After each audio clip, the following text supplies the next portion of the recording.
Hi everyone, thanks for tuning into our magical water video. You're going to need 3 things for this activity out of your box. You're going to need your oil, your colors, you should have 4 of those, as well as your pipette. The first thing you're going to need to do is pop off the top of your oil and then undo the tape from your colors.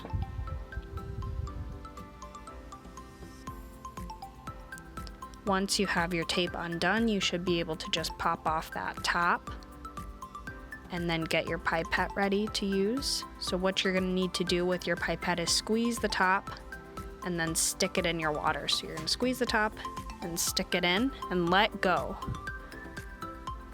So you can practice that a few times. So squeeze the top, stick it in, and let go. And then you should be able to very carefully drip your water into your oil. So just squeeze the top very gently. And then you should be able to see your experiment at work.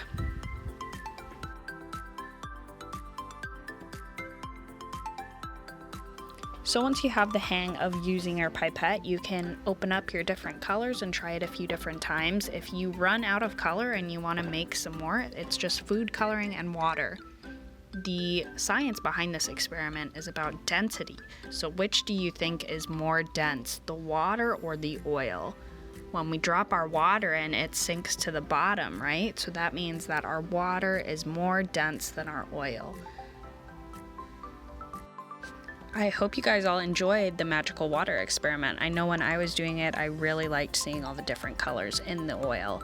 If you have any photos you'd like to share, please feel free to email me at frankie@vadm.org.